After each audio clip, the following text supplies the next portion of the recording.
Hello, Princess on a Pillow here. I am here to do a review / recap with my opinion on 90 Day Fiance The Other Way, Season 7, Episode 7. It's titled Deja Vu. Don't know why it's titled Deja Vu, but it's titled Deja Vu.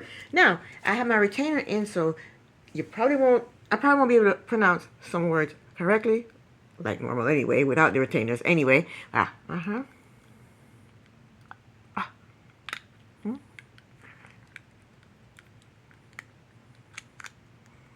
Wear my retainers. I have to wear them because I've been wearing them like I'm supposed to be wearing them, and my teeth starting to open back up. So I have to wear them. Do gently. You know what I'm talking about. Let's get started. The first couple, most boring couple, Chloe and Johnny.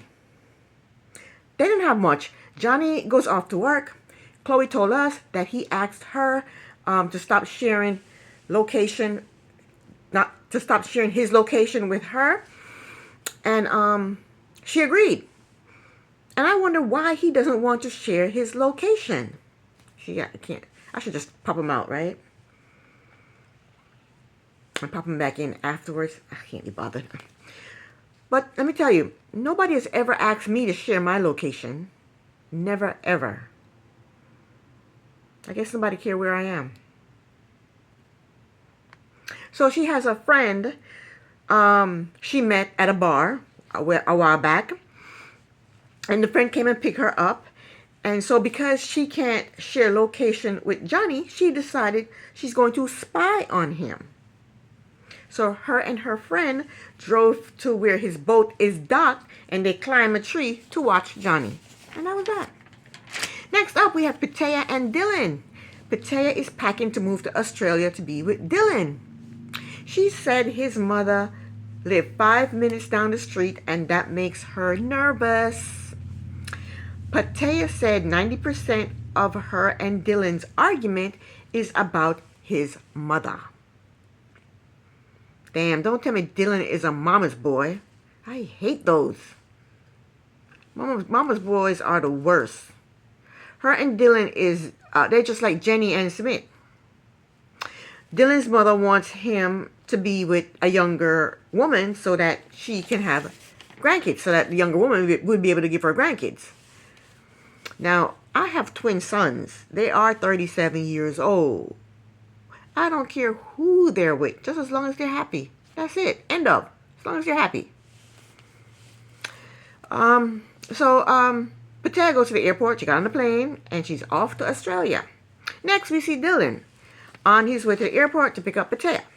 He told us that when they were living together in Las Vegas, Pattaya would spend like crazy. He said more money was going out than money was coming in. He wants her to live a simple life in Australia. But he ain't living the simple life. He's a plumber by day and a stripper by night. That's not the simple life. I see this shit not working already. So he goes to the airport to pick her up.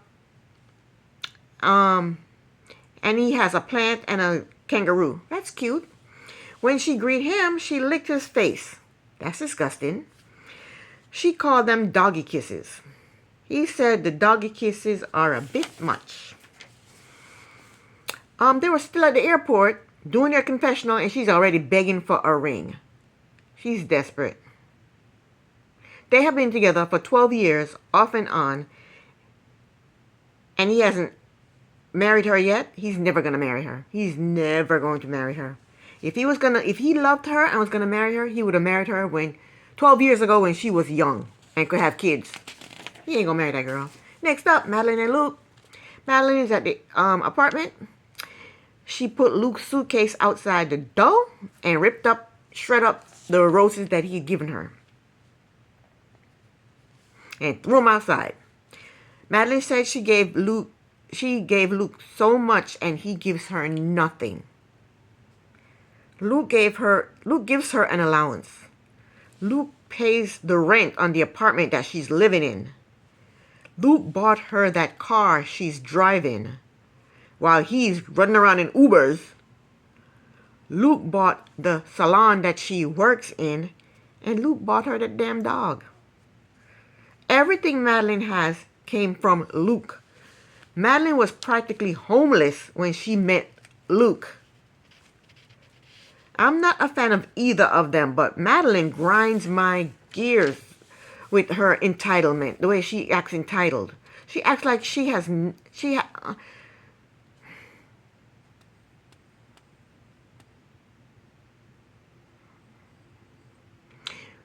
nothing, absolutely nothing.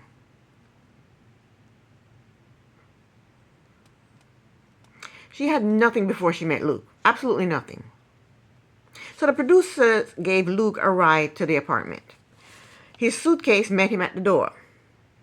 So the producers took him to a hotel. I'm pretty sure that van was the producer's van. I'm pretty sure it wasn't an Uber van. And he doesn't know if they can come back from this. I think she will forgive him because he is her cash cow. Next, we see Luke. He bought flowers and got into an Uber. He said Madeline called him and agreed to meet up with him and talk with him. So he goes over to her apartment. They're sitting out on the balcony talking. And she's still upset with him. So he explained that the bachelor party was a surprise to him. And he almost walked out when he realized it was a bachelor party. She told him he should have called her and told her about the party while it was happening. Who's going to do that? She told him the reason she did not want him to have a party is because when he drinks, he has no control over himself. He kept saying, I'm sorry, I'm sorry, I'm sorry. But she told him it's over. When he was getting ready to leave, he was about to hug her. She said, don't touch me and take them damn flowers with ya. Then she got into bed and started fake crying. Madeline is a faker. That's why I think they're going to get back together. She started fake crying. He gets in bed with her and tried to hug her. She said, get out, get out. So he leaves out. My hope is that he goes, take his butt back to the States and go get his job again. Go back and get his job, his old job. And forget all about Madeline. But I know they're going to get back together. I know they are. Next, we have Jenny and Smith. Jenny and Smith are in their room sorting clothes. And here comes Smith's mother talking about Jenny needs to do yoga to lose weight. And this woman is bigger than Jenny. Smith is scared to tell Jenny what his mother said, so he told her that his mother think that they both are gaining weight and they both should do yoga. Jenny needs to learn the language so she knows what the hell is going on.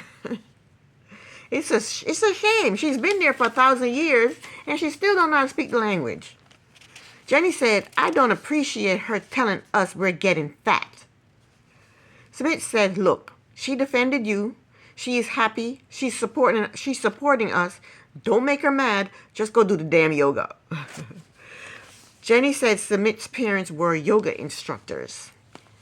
Then they flash back to Jenny and Smith doing Kama-sutra yoga on their honeymoon, and Jenny was astride Smith. We don't just see that. We don't just see that. They also flash back to Smith's parents doing a type of yoga where they push this flexible straw up their nose and through their mouth. Don't ever show us that again. Don't do it. So the mother gave Smith and Jenny a water bottle with something in the water to make them poop. So I guess you do yoga, you drink the water, and then you poop. It's called poop yoga. The mother told Jenny this will reduce her fat. Jenny told her, stop calling me fat. The mother described the cleanse to us, and it's simply the salt water cleanse. It's a lot of warm water and a lot of salt. It's a salt water cleanse. So they forced Jenny to drink it. Jenny said she doesn't have a problem pooping. She said she can poop all by herself. Smith said, liar. So Jenny's constipated then. So they did laughing yoga. And Jenny is not laughing hard enough. Jenny can't do anything right. She cannot do anything right. She can't cook. She can't clean. She can't walk across the threshold with a bowl on her head. She can't make flowers on the floor. She can't speak Hindi. She can't do laughing yoga. She can't do shit. She's constipated. You're right. She can't do shit. Jenny is making 67-year-old white American women look bad. She really is. So they started doing this side stretch. The side stretch goes like this. Arms up, and you stretch to the side. And you stretch to the side. This was Jenny. The father that doesn't speak walked in the room and said, Jenny, you're not doing it right.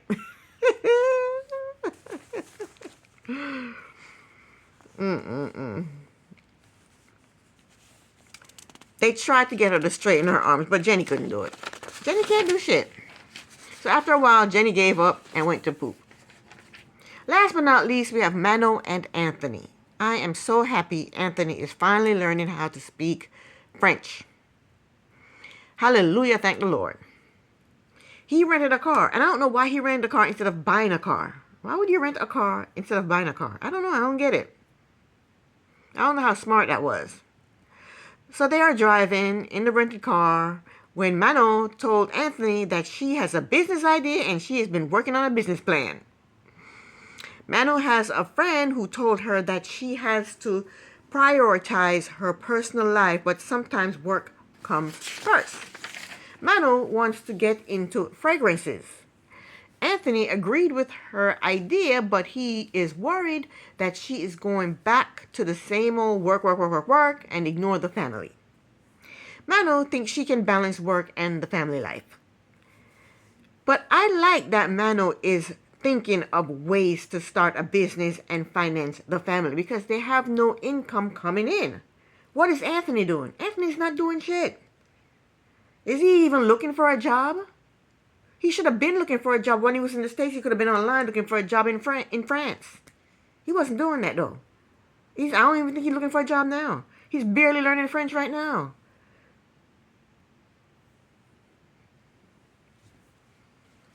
He should have started learning French a long time ago. His wife speaks French. She could have been teaching him. Anthony is not ambitious, and I don't think he wants to work. I don't know where he think money comes from. Maybe he think money just falls out of the sky. Where does he think money come from? Maybe he think there's actually a money tree and you shake the tree and the money falls down. I mean, what is his field of work anyway? He did go to college. I think he said he went to college. I think that's where he said they met, in college. Does he have a resume? Does he have references? I don't think he wants to work. I think he wants to sit on his arse and bitch about being a single father, which is what he chose to do. He is the one that decided to quit his job and stay home with his son. I think Anthony is lazy. Manu promised him that she is not going to allow the business to take over her life. Anthony said in his confessional, he has to tell us his thoughts in the confessional because he's too much of a coward to tell Manu. So he said if she can't balance work and home, he may have to divorce her arse. And he can't tell her that, he tell it to us because he's too much of a coward to tell that to her. That was the end of the episode. This is the end of my review. Thank you so very much for watching. Princess on a Pillow here. Bye.